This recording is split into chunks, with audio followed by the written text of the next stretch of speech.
Hello दोस्तों, नमस्कार। आप सभी लोगों का बहुत बहुत स्वागत है हमारे यूट्यूब चैनल श्री विद्भूषण पर। आज से हम शुरू करेंगे जीव विज्ञान के सभी प्रश्न जो आपके बीपीएससी द्वारा प्रीवियस ईयर में जितने भी प्रश्न पूछे गए हैं सभी को 1 से 2 वीडियो में हम ख़त्म करेंगे। जैसा कि आपने देखा ही होगा कि आपका 2 वीडियो में रसायन विज्ञान जितने भी बीपीएससी द्वारा पूछे गए प्रश्न थे, 2 वीडियो में रसायन विज्ञान के प्रश्नों को हमने कवर कर लिया है। 3 वीडियोज में आप देख सकते हैं कि आपका फिजिक्स भौतिक विज्ञान के प्रश्नों को हमने कवर किया है जो आपके बीपीएससी द्वारा पूछा गया था।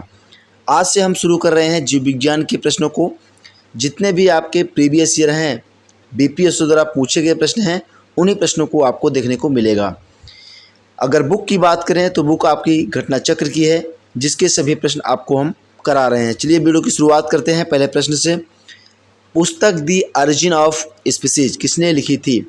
तो आपको बताना है कि पुस्तक दी ऑरिजिन ऑफ स्पीसीज किसने लिखी थी। आपको याद रखना है डार्विन। कई बार पूछा गया प्रश्न है अलग अलग एग्जामों में।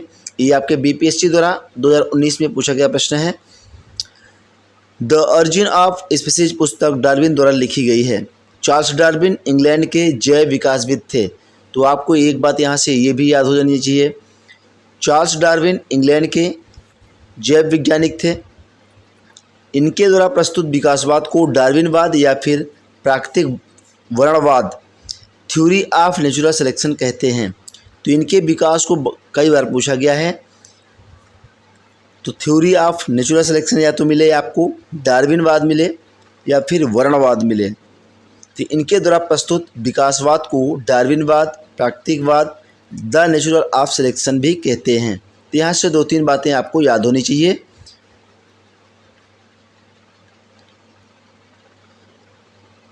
प्रश्न नंबर दूसरा है कि मानव तंत्र में इंसुलिन किसका चयापचय मेटाबॉलिज्म नियंत्रित करता है? तो कार्बोहाइड्रेट्स का। इंसुलिन अग्नाशय से अंतःस्रावी होता है। यह हार्मोन एक प्रोटीन है जो ग्लूकोज समस्थापन के नियम में मुख्य भूमिका निभाता है। इंसुलिन लक्ष्य कोशिकाओं में ग्लूकोज से ग्लाइकोजन बनने की प्रक्रिया को भी प्रेरित करता है। ग्लूकोज कार्बोहाइड्रेट का एक स्वरूप है। तो यहाँ से आपका ऑप्शन नंबर बी करेक्ट जवाब हो जाएगा। जो आपकी बुक में एक्स्ट्रा फैक्ट्स कह सकते हैं दिया गया है, इसको ध्यान देने की बहुत ही आवश्यकता है। 2-3 चीज़ें आपको यहाँ से मिल जाती हैं जो आपके एग्ज़ाम के लिए बहुत ही हेल्पफुल रहेगी। अगर वीडियो आपको पसंद आए तभी आप वीडियो को लाइक करिएगा, चैनल पर नए हैं चैनल को सब्सक्राइब करिएगा, वरना ऐसी किसी भी प्रकार की कोई आवश्यकता आपको नहीं है। निम्नलिखित में से एंटीबायोटिक आपको बताना है कौन सा है। Penicillin, aspirin, paracetamol, sulfadiazine. तो ये सभी आपके एंटीबायोटिक हैं। उपयुक्त विकल्पों में से पेनिसिलिन, सल्फाडाइजिन एंटीबायोटिक हैं। एंटीबायोटिक का उपयोग बैक्टीरिया जनित रोगों के उपचार के लिए किया जाता है। अतः यहाँ से आपका 1 से अधिक राइट आंसर हो जाएगा। आपके एग्जाम में 5 ऑप्शन देखने को मिलेंगे। 1/4 निगेटिव मार्किंग आपको मिलेगी। तो यहाँ से 2 चीज़ें आपको ध्यान रखनी है। आपका जो 5वां ऑप्शन रहेगा कुछ इसी टाइप का रहेगा जैसा कि बीपीएससी द्वारा प्रीवियस ईयर में प्रश्नों को रखा गया है। अगले प्रश्न की बात करते हैं, प्रश्न नंबर 4 की। निम्नलिखित में से कौन सा मुख्यतः कार्बोहाइड्रेट है ये बताना है आपको। चावल इनमें से मुख्यतः कार्बोहाइड्रेट्स है। गेहूं, जौ, मक्का।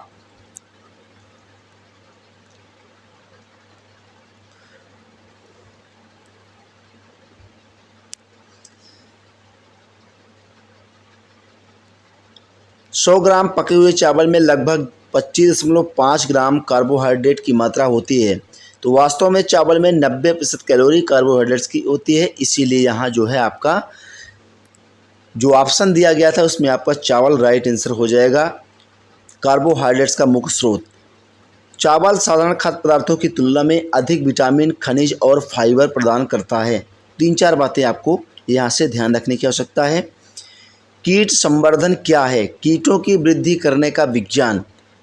कीट संवर्धन कीटों जैसे कि केचुआ की वृद्धि करने का विज्ञान है। केचुआ कृषकों का मित्र, भूमि की आंत कहा जाता है। तो यहाँ से कई बार प्रश्न बना है केचुआ क्या है, कृषकों का मित्र है, या कृषकों का मित्र किसे कहा जाता है, भूमि की आंत किसे कहा जाता है। तो केचुआ आपको याद होना चाहिए। केचुआ खाद वर्मी कंपोस्ट पोषक पदार्थों से भरपूर एक उत्तम जैव उर्वरक है। तो 3-4 बातें यहाँ से आपको याद होनी चाहिए जो आपको यहाँ पे मिल रही है। जेनेटिक्स निम्न में से किसका अध्ययन है? जेनेटिक्स आपका आनुवांशिकता और विचरण का। तो जेनेटिक्स जीव विज्ञान की वह शाखा है जिसके अंतर्गत जीवधारियों में जीनों, आनुवांशिकता और विचरण का अध्ययन किया जाता है।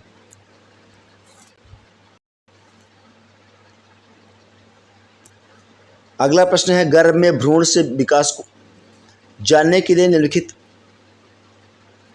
तरंगों में से किसका उपयोग किया जाता है? गर्भ में भ्रूण के विकास को जानने के लिए निम्नलिखित में से किन तरंगों का उपयोग किया जाता है, या कह सकते हैं कि किन किरणों का उपयोग किया जाता है? तो पराध्वनि तरंगे आपका राइट आंसर हो जाएगा। गर्भ में भ्रूण के विकास को जानने के लिए अल्ट्रासाउंड तकनीकी के तहत पराध्वनि तरंगों का उपयोग किया जाता है। जो आप अल्ट्रासाउंड कराते हैं उसमें आपकी पराध्वनि तरंगों का उपयोग होता है। निम्न में से कौन सा एक सच्चा फल नहीं है? तो सेब आपका राइट आंसर हो जाएगा, ये एक सच्चा फल नहीं है।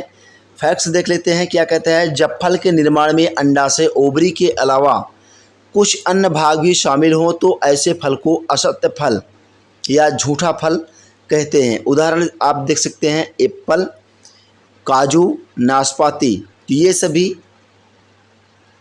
फॉल्स फ्रूट या असत्य फल कह सकते हैं, झूठे फल की कैटेगरी में आते हैं। आपको याद रखना है।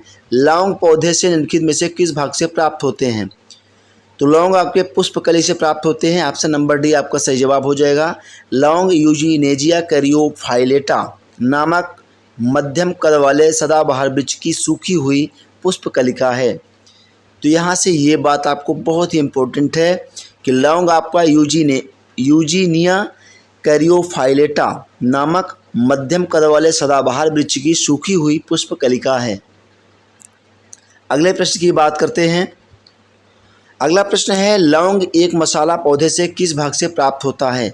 उसी प्रश्न को दूसरी बार अलग टाइप से पूछा गया। आपका ये 2015 में पूछा गया, उसके बाद 2020 में लौंग एक मसाला पौधे के किस भाग से प्राप्त होता है?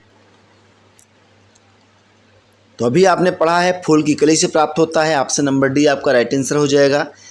लौंग बंद कलियां या पुष्प कलिका है जिनका उपयोग भोज्य पदार्थ, दांतों के दर्द निवारक इत्यादि में किया जाता है। लौंग के पौधे का वनस्पति के नाम साइजिजियम एरोमेटिकम आपको याद रखना है। लौंग का वनस्पति के नाम या वैज्ञानिक नाम कह सकते हैं साइजिजियम एरोमेटिकम है। तो ये बात आपको ध्यान रखनी है। लौंग के वनस्पति नाम का भी आपको याद रखना है, जो कि कुलमिर्टेसी के अंतर्गत आता है। इसके कुल का नाम है कुलमिर्टेसी। इसका जन्म स्थल इंडोनेशिया को माना जाता है। इसका उपयोग समस्त विश्व में किया जाता है।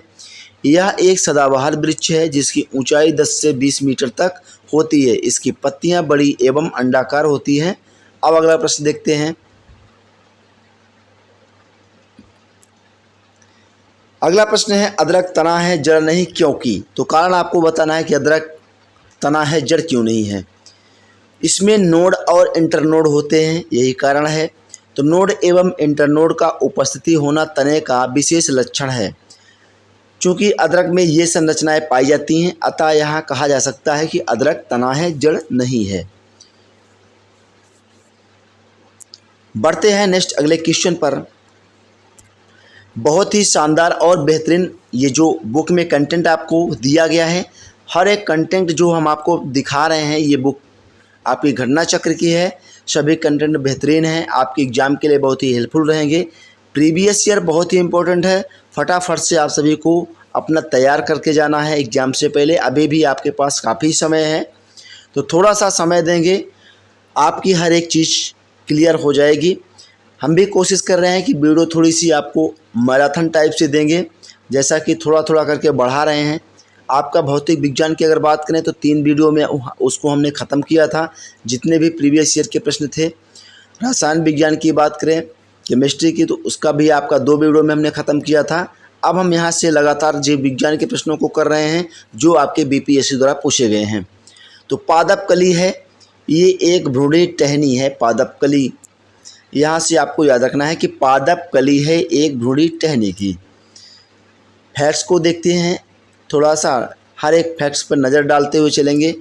कुछ चीज़ें एक्स्ट्रा जो दी गई हैं वो भी आपको याद होनी चाहिए। वनस्पति विज्ञान में किसी अविकसित प्ररोह को कली या कलिका कहते हैं। तो यहाँ से आपको ये भी पता लग गया होगा कि कलिका या कली होती क्या है, कि वनस्पति विज्ञान में किसी भी अविकसित प्ररोह को कली या कलिका कहते हैं।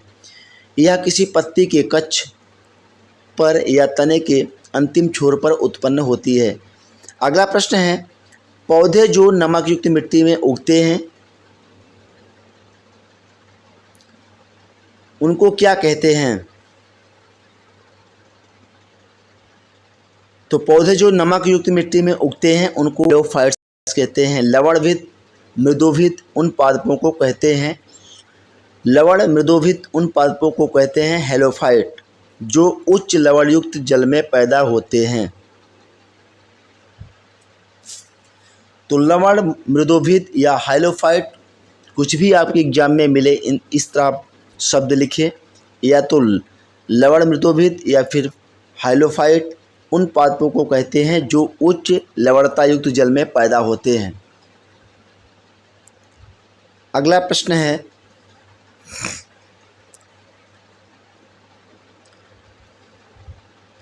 इलेक्ट्रोएन्सेफेलोग्राम EEG, इसका फुल फॉर्म आपको ध्यान रखना है। फुल फॉर्म डायरेक्ट भी आपके एग्जाम में पूछा जा सकता है। इलेक्ट्रोएन्सेफेलोग्राम निम्न में से किसकी निगरानी के लिए उपयोग होता है? तो ये आपके मस्तिष्क की निगरानी के लिए उपयोग होता है इलेक्ट्रोएन्सेफेलोग्राम EEG। EEG मस्तिष्क की विद्युतीय गतिविधि को मापने वाला यंत्र है इलेक्ट्रोएन्सेफेलोग्राम। मांसपेशियों में दर्द के उपचार में उपयोग किए जाने वाला विकिरण आपको बताना है कौन सा है? इंफ्रारेड आपका राइट आंसर हो जाएगा, ऑप्शन नंबर ए। इंफ्रारेड विकिरण या फिर अवरक्त विकिरण कह सकते हैं इसको। अवरक्त विकिरण का उपयोग मांसपेशियों में दर्द के उपचार में किया जाता है। इंफ्रारेड लैंप विद्युत उपकरण है जिनसे इंफ्रारेड विकिरण उत्सर्जित की जाती है।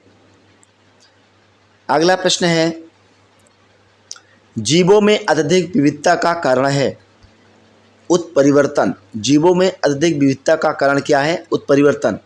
वैज्ञानिकों का वह समूह जिसने प्रकृतिवाद के सिद्धांत को आधुनिक रूप दिया उसे नव डार्विनवादी कहते हैं। आधुनिक नव डार्विनवादियों के अनुसार जीनों में साधारण परिवर्तनों के उपरांत नए जीव बनते हैं जिससे उनमें विभिन्नताएं बढ़ जाती हैं। इन परिवर्तनों को उत्परिवर्तन कहते हैं। तो यहाँ से उत्परिवर्तन की परिभाषा आपको देखने को मिली है। यह परिवर्तन स्पष्टतः वंशागत होते हैं तथा पीढ़ियों में वर्ण द्वारा नई जातियों की उत्पत्ति होती है। तो थोड़ा सा जो आपको एक्स्ट्रा फैक्ट्स यानी एक्स्ट्रा चीज़ें मिल रही हैं उसको पढ़ने से कॉन्सेप्ट आपका बेहतर होता है। आशा करता हूं कि वीडियो आपको अच्छी लग रही होगी। अगर वीडियो आपको अच्छी लग रही है, चैनल पर नए हैं, चैनल को आप तभी सब्सक्राइब करें और लाइक करें। लाइक से दोस्तों थोड़ा सा एक हमको भी खुशी मिलती है कि आज हमारे इस वीडियो को 1000 लोगों ने देखा, 2000 लोगों ने देखा और हमें इतने लोगों ने लाइक किया यानी पसंद किया। तो ये ज़रूरी होता है कि वीडियो को लाइक और सब्सक्राइब का। मेंडल के आनुवंशिकता का सिद्धांत किस पर आधारित है ये आपको बताना है। तो ये लैंगिक जनन पर आधारित है। मेंडल के आनुवंशिकता का सिद्धांत, मेंडल के आनुवंशिकता का सिद्धांत लैंगिक जनन पर आधारित है। ये आपको याद होना चाहिए, वेरी इंपॉर्टेंट प्रश्न है, स्टार लगा सकते हैं। डीएनए की खोज किसने की थी? डीएनए की खोज, तो थोड़ा सा हम फैक्ट्स पे चलते हैं, उसके बाद आपको सारी चीज़ें यहाँ से याद होनी चाहिए। यह एक गलत धारणा है कि जेम्स वाटसन तथा Francis Crick, MS Wilkinson, Franklin नामक वैज्ञानिकों ने डीएनए की खोज की थी। तो यहाँ से आपको पता चल गया है कि ये सभी वैज्ञानिक शामिल थे। तो यह ऑप्शन आपका एक से अधिक हो जाएगा। लेकिन वस्तुतः इन वैज्ञानिकों ने एक्सरे विश्लेषण द्वारा 1953 में डीएनए का कुंडलीकार विन्यास प्रस्तुत किया था। तो वास्तव में मामला क्या था आपको पता चल गया है कि एक्सरे के विश्लेषण द्वारा 1953 में इन्होंने क्या किया था? डीएनए का कार्य विन्यास प्रस्तुत किया था। वास्तव में डीएनए की पहचान सर्वप्रथम 1869 ईस्वी में स्विस वैज्ञानिक या रसायन शास्त्री फ्रेडरिक मिश्चर ने की थी। तो फ्रेडरिक ने इसे न्यूक्लियन कहा था। तो यहाँ से क्लियर चीज़ें आपकी हो रही हैं। तो डीएनए की खोज किसने की, तो आपको पता चल गया है, स्विस वैज्ञानिक रसायन शास्त्री कह सकते हैं फ्रेडरिक मिश्चर ने की थी। लेकिन वस्तु आप सभी लोगों को पता होगा, आप लोगों ने भी पढ़ा है, जेम्स वाटसन एवं Francis Crick, Gregor Mendel, MS Wilkinson, Franklin, ये तमाम वैज्ञानिक थे। इसलिए यहाँ आपका उपयुक्त में से एक से अधिक ऑप्शन राइट आंसर होता है, जैसा कि आप भी पढ़ते आए हैं। लेकिन फैक्ट्स को देख करके आपका मेन चीज़ जो क्लियर होना चाहिए वो भी क्लियर होता है। तो थोड़ा सा आपको फैक्ट्स पे नज़र डाल के चलना है। अगर कोई भी चीज़ें आपको याद नहीं होती हैं तो वीडियो को आप 1 से 2 बार देखिए। जीव कोशिकाओं में आनुवांशिक लक्षणों को नियंत्रण में निम्नलिखित में से कौन सा उत्तरदायी है। तो जीव कोशिकाओं में आनुवांशिक लक्षणों के नियंत्रण में डीएनए उत्तरदायी है। ऑप्शन नंबर डी आपका राइट आंसर हो जाएगा। अगला प्रश्न देखते हैं। अगला प्रश्न है, यकृत एवं मांसपेशियों में ऊर्जा जमा होती है। यकृत एवं मांसपेशियों में ऊर्जा जमा होती है, तो ये आपका ग्लाइकोजन के रूप में जमा होती है ऊर्जा। शरीर की कोशिकाओं को कार्य करने के लिए ऊर्जा की आवश्यकता होती है। ये तो बात आप सभी लोगों को पता होगा। यह ऊर्जा शुगर, वसा, प्रोटीन की रासायनिक क्रियाओं से प्राप्त होती है। ये भी बात आपको पता चल गई है। शुगर शरीर में ग्लूकोज में परिवर्तित हो जाती है, जो एक सरल शर्करा है। तो ये भी आपको बात याद रखनी है। यह अवशोषित होकर रक्त से विभिन्न अंगों ऊतकों में पहुंच जाती है। यकृत मांसपेशियों में मुख्यतः ग्लूकोज ऊर्जा ग्लाइकोजन के रूप में जमा होता है। अगला प्रश्न देखते हैं।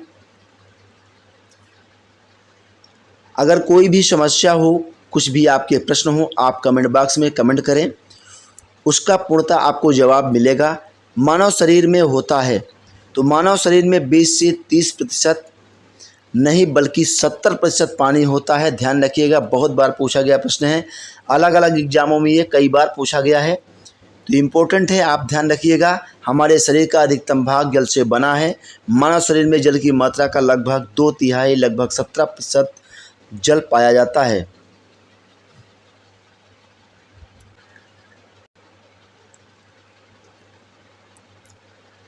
विटामिन जो रक्त के थक्के बनाने में प्रभावी होता है, उसको आपको बताना है कौन सा है जो रक्त के थक्के को बनाने में बहुत प्रभावी है।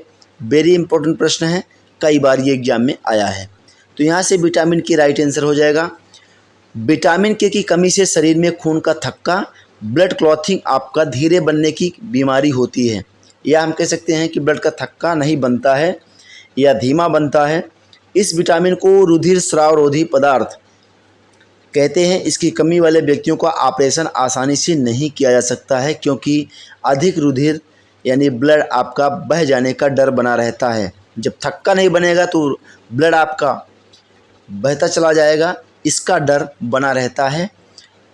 तो विटामिन जो रक्त के थक्के बनने में प्रभावी होता है, विटामिन के आपको याद रखना है। जब भी आपको चोट लगती है तो यही जो विटामिन के है आपके रुधिर को थक्का बनाता है, जिससे आपका ब्लड बहता नहीं है। तो ये बात आपको ध्यान होनी चाहिए, बहुत ही इंपॉर्टेंट प्रश्न था वो। निम्नलिखित में से कौन सा विटामिन प्रतिस्कंदन विषों के प्रति विष प्रतिकारक के रूप में प्रयोग किया जाता है? Vitamin D. प्रतिस्कंदन विषों के प्रतिविष प्रतिकारक एंटीडोट के रूप में विटामिन के का प्रयोग किया जाता है। इस विटामिन को रुधिर स्रावरोधी पदार्थ कहते हैं। इसकी कमी वाले व्यक्तियों का ऑपरेशन आसानी से नहीं किया जा सकता, क्योंकि अधिक रुधिर बह जाने का डर रहता है। उसी प्रश्न को 2016 में फिर से बीपीएससी दोहराता है और आपके थोड़े से फेरबदल में फिर से पूछता है। इसीलिए हम आपको बार बार कहते हैं कि जितने भी प्रश्न प्रीवियस ईयर में पूछे गए हैं, सभी प्रश्न साइंस के, केमिस्ट्री और फिजिक्स दोनों के हमने पूरा करा दिए हैं। 2 वीडियोज में आपका केमिस्ट्री का सभी प्रश्न बीपीएससी द्वारा जो भी पूछे गए थे उसको हम लोगों ने कर लिया है। अगर आपने उस वीडियो को नहीं देखा है तो आप चैनल पे जाइए, वहाँ पे वो वीडियो आपको मिल जाएगी। सारी वीडियो आप देख लीजिए। 3 वीडियो में आपका फिजिक्स कवर किया गया है। जितने भी प्रीवियस ईयर बीपीएससी द्वारा पूछे गए प्रश्न थे उसको भी आप देख लीजिएगा। निम्नलिखित में से किस विटामिन को अंगोकैल्सिफेरॉल कहते हैं? तो विटामिन D2 आपका राइट आंसर हो जाएगा। विटामिन D2 को आर्गोकैल्सिफेरॉल कहते हैं, जबकि विटामिन D3 कोलीकैल्सिफेरॉल कहलाता है। तो यहाँ से एक चीज़ आपको ये ध्यान रखनी है, विटामिन D2 विटामिन D3 को क्या कहते हैं? विटामिन D2 विटामिन डी का वह प्रकार है जो मुख्यतः भोजन व आहार अनुरूपक के रूप में मनुष्यों को प्राप्त होता है। मुख्य रूप से भोजन में यह मक्खन, मशरूम, दूध, पनीर, मांस, अंडों की जर्दी, मछली के तेल आदि में मिलता है। इसकी कमी से बच्चों में सूखा रोग या रिकेट्स हो जाता है। तो विटामिन डी को आर्गोकैल्सिफेरॉल कहते हैं, विटामिन D3 को कैल्सिफेरॉल कहते हैं। दोनों बातें यहाँ से आपको ध्यान रखनी है। अब बात करते हैं अगले प्रश्न की। मानव शरीर में विटामिन ए भंडारित होता है यकृत में, आपको याद होना चाहिए। बार बार ये पूछा गया है, चाहे आपका बीपीएससी हो या आपका कोई दूसरा आयोग हो, कोई भी अदर कंपटीशन एग्जाम हो। मानव शरीर में यकृत में विटामिन ए की काफ़ी मात्रा संचित रहती है। विटामिन ए का रासायनिक नाम रेटिनॉल है, जिसकी कमी से शरीर में रतौंधी हो जाती है। इस विटामिन को संक्रमण रोधी विटामिन भी कहते हैं, जिसका प्रमुख स्रोत दूध, मक्खन, अंडा, मछली का तेल, गाजर इत्यादि में मिलता है। निम्नलिखित में से कौन सा युग्म सही सुमेलित नहीं है? तो यहाँ से आपका टेकोफेरॉल बेरी ये सही सुमेलित नहीं है, यही आपको बताना था। रेटिनॉल अर्थात इसको विटामिन ए की कमी से जीरोथैलेमिया रोग होता है। तो रेटिनॉल की कमी से आप देख सकते हैं कि जीरोथैलेमिया रोग विटामिन ए की कमी से होता है। साइनोकोबालामिन विटामिन B12 को कहते हैं, इसकी कमी से रक्ताल्पता, रक्त की कमी, और विटामिन डी कैल्सिफेरॉल इसको कहते हैं। D3 तथा आर्गी कैल्सिफेरॉल अभी हमने इसको पढ़ा भी था, और D2 को इसकी कमी से बच्चों में क्या होता है, रिकेट्स रोग हो जाता है। बेरी विटामिन B1 अर्थात थायमिन की कमी से होता है, जो आपका यहाँ दिया गया था। तो बेरी आपको पता चल गया है कि विटामिन B1 की कमी से होता है। विटामिन B1 इसको थायमिन कहते हैं, ना कि टेकोफेरॉल से होता है।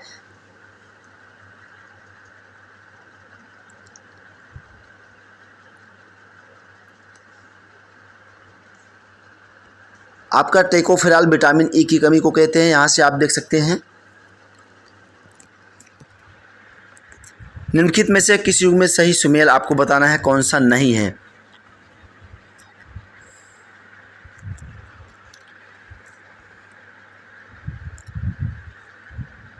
विटामिन B1 विटामिन डी, तो कौन सा सही सुमेल नहीं है?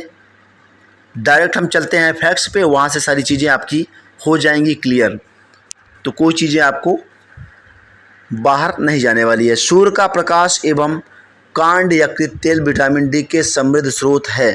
तो यहाँ से एक बात आपको सीधे तौर पे पता चली है, विटामिन डी के समृद्ध स्रोत सूर्य का प्रकाश है, एवं कांड यकृत तेल विटामिन डी का प्रमुख या समृद्ध स्रोत कह सकते हैं। गेहूं अंकुर तेल ये आपका विटामिन ई का प्रमुख स्रोत है, जबकि एल्फाल्फा से विटामिन के प्रचुर मात्रा में मिलता है। यद्यपि संतरा विटामिन सी का प्रमुख स्रोत है, इसमें से विटामिन B1 भी बहुत कम मात्रा में प्राप्त होता है। अतः विकल्प ई यहाँ आपका राइट आंसर हो जाएगा।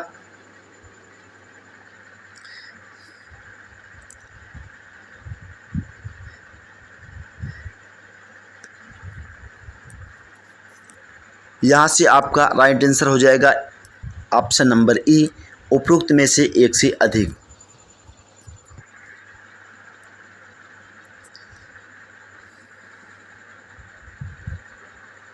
जिस विटामिन में कोबाल्ट होता है वह विटामिन आपको बताना है। विटामिन B12 कई बार हमने पढ़ा है इसको।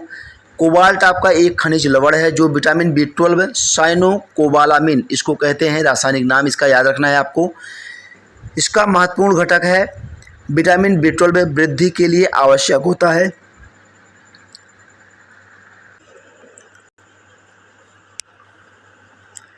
इसकी कमी से तंत्रिका तंत्र, नर्वस सिस्टम की कारिका भी गड़बड़ हो जाती है। विटामिन B12 के महत्वपूर्ण स्रोत आप देख सकते हैं, मांस है, मछली है, यकृत, दूध, पनीर इत्यादि हैं। आंत के जीवाणु भी इसका संश्लेषण करते हैं विटामिन B12 का। विटामिन B12 का रासायनिक नाम साइनोकोबालामिन आपको याद रखना है। कोबाल्ट एक खनिज लवण है जो विटामिन B12 में पाया जाता है। तो यहाँ से आपको याद रखना है जिस विटामिन में कोबाल्ट होता है वह विटामिन कौन सा है आपका, विटामिन B12। अगला प्रश्न है, एक स्वस्थ वयस्क मनुष्य में रक्त का कुल परिमाप होता है। तो 5 से 6 लीटर होता है खून मनुष्य के शरीर में। ऑप्शन नंबर ए आपका सही जवाब हो जाएगा। रक्त की बात करते हैं। रक्त आपका एक तरल संयोजक ऊतक है। रक्त वाहिनियों के अंदर विभिन्न अंगों में नियमित रूप से गतिशील रहता है। मनुष्य के शरीर में रक्त की मात्रा शरीर के भार का लगभग 7 से 8% होती है। अतः एक 70 किलोग्राम भार वाले वयस्क मनुष्य के शरीर में लगभग 5 से 6 लीटर रक्त होता है जो उसके संपूर्ण शरीर के भार का लगभग 1/13वां भाग होता है। तो यहाँ से एक प्रश्न ये भी बन सकता है कि एक वयस्क मनुष्य के शरीर में उसके संपूर्ण भार का लगभग कितना भाग रक्त होता है। तो उसमें आपका 1/13, 1/12 ऐसे करके देगा, तो आपको कंफ्यूज नहीं होना है। उसके शरीर का लगभग 1/13वां भाग होता है, ये आपको याद रखना है। अगला प्रश्न है, आधान ट्रांसफ्यूजन में रक्त न केवल रक्त के प्रकार में बल्कि खाली स्थान में भी संगत होना चाहिए। खाली स्थान में आपका हो जाएगा RH कारक। रक्त आधान यानी ब्लड ट्रांसफ्यूजन में रक्त के प्रकार के साथ RH फैक्टर भी देखा जाता है, यह संगत होना आवश्यक है। RH कारक की खोज की बात करते हैं तो लैंड स्टीनर और विनर ने रिसस बंदर के रक्त में की थी। बढ़ते हैं अगले प्रश्न की ओर। इनमें से रक्तदाब का मात्रक यंत्र बताना है। रक्तदाब मापक यंत्र आपका स्फिग्नोमैनोमीटर हो जाएगा राइट आंसर। मनुष्य का औसत रक्तचाप 120 से 80 होता है। धमनियों में रक्तदाब की 2 अवस्थाएं होती हैं। पहले को प्रकुंचन दाब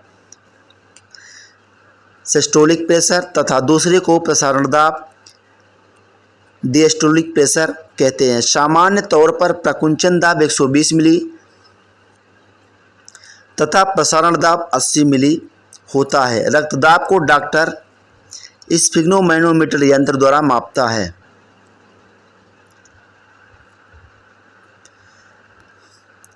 बढ़ते हैं नेक्स्ट अगले क्वेश्चन पर। वृक्क से प्रति मिनट औसत रक्त प्रवाह होता है 1200 सीसी। आपको ध्यान रखना है, वृक्क मानव शरीर का एक महत्वपूर्ण अंग है। इसका मुख्य कार्य रक्त की शुद्धि के साथ शरीर से विषाक्त पदार्थों को मूत्र के माध्यम से बाहर निकालना होता है। मानव वृक्क प्रतिदिन लगभग 1500 लीटर रक्त की शुद्धि करता है तथा लगभग 1.5 लीटर मूत्र भी तब्दील करता है। वृक्क से प्रति मिनट 1200 सीसी रक्त प्रवाहित होता है। इस फैक्ट से 3-4 बातें आपको मिल रही हैं जो आपके एग्जाम के लिए बहुत ही इम्पोर्टेंट है। तो हम कह सकते हैं कि एग्जाम पॉइंट ऑफ व्यू से ये जो एक्स्ट्रा फैक्ट्स, एक्स्ट्रा चीज़ें आपकी बुक में दी गई हैं, इनको आपको याद करने की आवश्यकता है। अब बात करते हैं अगले प्रश्न की। इंसुलिन क्या है आपका? ये प्रोटीन है। इंसुलिन पैंक्रियाज अर्थात हम कह सकते हैं कि अग्नाशय के अंतःस्रावी भाग लैंगरहैंस की दूपिकाओं की बीटा कोशिकाओं से स्रावित होने वाला एक जंतु हार्मोन है। इंसुलिन क्या है कि ये पैंक्रियाज अर्थात अग्नाशय के अंतःस्रावी भाग लैंगरहैंस की दूपिकाओं की बीटा कोशिकाओं से स्रावित होने वाला एक जंतु हार्मोन है। रासायनिक संरचना की दृष्टि से यह एक सूक्ष्म पेंटाइड या प्रोटीन है जिसकी रचना 51 अमीनो अम्लों से होती है। 51 यह शरीर में ग्लूकोज के उपापचय को नियंत्रित करता है। इसी से देखिए, ग्लूकोज का अगर उपापचय नियंत्रित नहीं करेगा तो आपके अंदर जो मधुमेह रोग हो जाता है, इसी के कारण बढ़ जाता है। तो आपको ध्यान रखना है, डायबिटीज़ का यही कारण बनता है जब ये उपापचय नियंत्रित नहीं कर पाता। अब अगले प्रश्न की बात करते हैं, निम्नलिखित में से कौन सा हार्मोन है? तो इंसुलिन आपका एक हार्मोन है। अभी एक ही प्रश्न इसके पहले हम लोगों ने किया, आपने देखा भी है। महिला सेक्स हार्मोन क्या है? एस्ट्रोजन है। तो सभी को पता होगा, लेकिन फैक्ट्स पे चलते हैं और दिखा देते हैं क्या सारी चीज़ें हैं। एस्ट्रोजन एक हार्मोन है जिसका उत्पादन स्त्रियों में अंडाशय की ग्रावियन पुटिकाओं की थीका इंटरना की कोशिकाओं द्वारा यौना आरंभ से लेकर रजोनिवृत्ति की आयु लगभग 45 से 52 वर्ष तक होता है। प्रमुख एस्ट्रोजन एस्ट्रेडियाल होता है, जिसे नारी विकास हार्मोन कहते हैं, क्योंकि यह मादा के द्वितीयक लैंगिक लक्षणों, जिसमें लड़कियों में स्तनों, दुग्धग्रंथियों, गर्भाशय तथा योनि इत्यादि का समुचित विकास शामिल है, इसके विकास में सहायक होता है एस्ट्रोजन हार्मोन्स। तो स्त्री हार्मोन आपका एस्ट्रोजन हार्मोन से एक चीज़ ये ध्यान रखनी है, और इसमें स्त्रियों के दुग्ध स्तनों की ये जो इत्यादि समुचित विकास करता है ये, तो ये भी आपको याद रखना है। डायरेक्ट एग्जाम में ऐसा भी आपको बनाया जा सकता है प्रश्न कि स्त्रियों के दुग्ध स्तनों, गर्भाशय, यौन इत्यादि के समुचित विकास में कौन सा हार्मोन सहायक है? तो आपको एस्ट्रोजन याद रखना है। निम्नलिखित में से कौन सा हार्मोन स्तन ग्रंथियों से दूध का स्राव होने में भूमिका निभाता है? ऑक्सीटोसिन। ऑक्सीटोसिन के 2 लक्ष्य ऊतक होते हैं, स्त्रियों के गर्भाशय तथा इनके स्तन। शिशु जन्म के बाद यह हार्मोन गर्भाशय को सामान्य अवस्था में लाने और शिशु द्वारा दुग्धपान के समय स्तनों को पेशियों को सिकोड़कर दुग्ध उत्क्षेपण को बढ़ाने का काम करता है। दुग्धपालक अपनी गाय भैंसों को इसका इंजेक्शन देते हैं अधिक दूध प्राप्त करने के लिए। आपको पता होगा, नहीं पता है तो जो भी गौपालक हैं उनसे आप पूछिएगा, वो दूध अधिक निकालने के लिए गाय हो या भैंस हो उसको ऑक्सीटोसिन का इंजेक्शन देते हैं। जो आपका कृत्रिम ऑक्सीटोसिन के इंजेक्शन है उसको ये लगाते हैं, जिससे इनको जो है दूध अधिक प्राप्त होता है। इसको पिटोसिन भी कहते हैं, तो ये भी याद रखना है। अब देखते हैं अगला प्रश्न, निम्नलिखित में से किस हार्मोन में आयोडीन मिली होती है? तो आयोडीन आपकी थायरॉक्सिन में मिली होती है। ऑप्शन नंबर सी आपका यहाँ राइट आंसर हो जाएगा। थायरॉक्सिन हार्मोन में आयोडीन मिली होती है। थायरॉक्सिन का स्राव थायराइड ग्रंथि द्वारा होता है। थायराइड ग्रंथि से थायरॉक्सिन हार्मोन स्रावित करने के लिए उत्तेजित करने वाला अंतःस्रावी हार्मोन या फिर थायरोट्रोपिन है, जिसका श्रवण अग्र पिट्यूटरी की थायरोट्रॉफ कोशिकाओं करती हैं। शरीर में आयोडीन की कमी से घेंघा रोग हो जाता है। पीयूष या पिट्यूटरी ग्रंथि स्थित होती है, ये आपकी मस्तिष्क में स्थित होती है पिट्यूटरी ग्रंथि। इसको पीयूष ग्रंथि या पिट्यूटरी ग्रंथि कहते हैं, ये आपकी मस्तिष्क में होती है। पीयूष या पिट्यूटरी ग्रंथि मस्तिष्क में हाइपोथैलेमस के नीचे स्थित एक छोटी अंतःस्रावी ग्रंथि है। प्रकाश संश्लेषण होता है क्लोरोप्लास्ट में होता है, माइटोकॉन्ड्रिया में। माइटोकॉन्ड्रिया को विद्युत गृह कहा जाता है। ऊर्जा का विद्युत गृह जब भी पूछा जाए तो आपको माइटोकॉन्ड्रिया याद रखना है। ये भी एक प्रश्न बहुत ही इंपॉर्टेंट, बार बार एग्जाम में पूछा जाता है। क्लोरोप्लास्ट नामक कोशिकांग में जैव रासायनिक क्रिया प्रकाश संश्लेषण संपन्न होती है। क्लोरोप्लास्ट में हरे रंग का वर्णक क्लोरोफिल, जिसको पर्णहरिम कहा जाता है, ये भी पाया जाता है। अब बात करते हैं अगले प्रश्न की।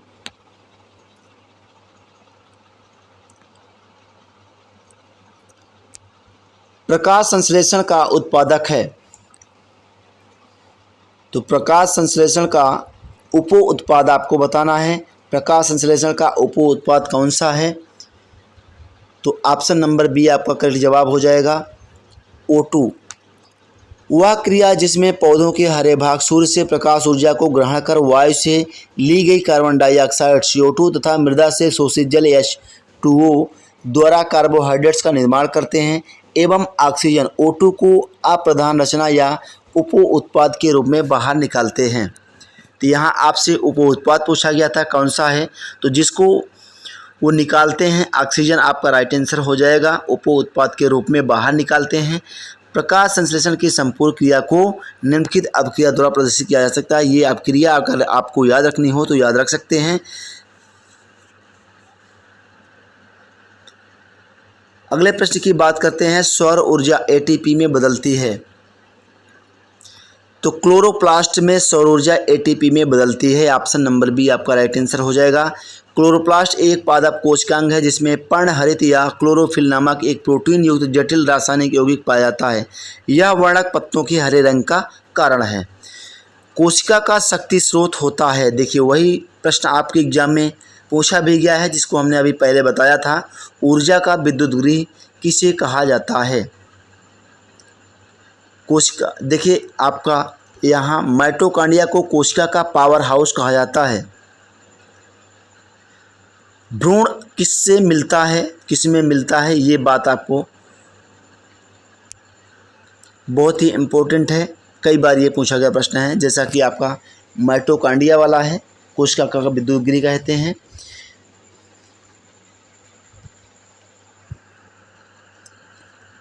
पौधों में भ्रूण बीज में मिलता है।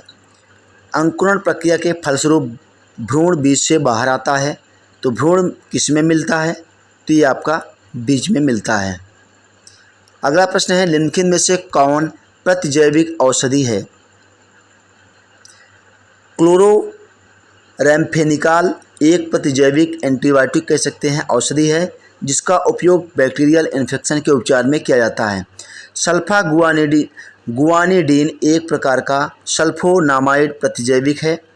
सल्फागुआनिडीन एक प्रकार का सल्फोनामाइड प्रतिजैविक है जो जीवाणुरोधी एजेंट के रूप में कार्य करता है। तो इस प्रकार हम कह सकते हैं कि एक से अधिक आपका सही जवाब होगा, ऑप्शन नंबर ई। यहाँ से एक से अधिक आंसर है तो आपका राइट आंसर हो जाएगा एक से अधिक वाला, जो आपका ऑप्शन नंबर ई है। आपके एग्जाम में भी 5 ऑप्शन आपको देखने को मिलेंगे जिसमें 5वां ऑप्शन यही रहेगा, इनमें से कोई नहीं या एक से अधिक। टाइफाइड तथा कॉलरा विशिष्ट उदाहरण आपको बताना है, ये किसके हैं टाइफाइड और कॉलरा? तो ये आपके जलजन्य रोगों के उदाहरण हैं। टाइफाइड तथा कॉलरा जलजन्य रोगों के उदाहरण हैं। टाइफाइड रोग का कारण साल्मोनेला टाइफी तथा कॉलरा का कारण विब्रियो कॉलरी नामक जीवाणु होता है। तो टाइफाइड का जो कारण है वो आपका साल्मोनेला टाइफी जीवाणु है और कॉलरा का कारण है विब्रियो कॉलरी नामक जीवाणु।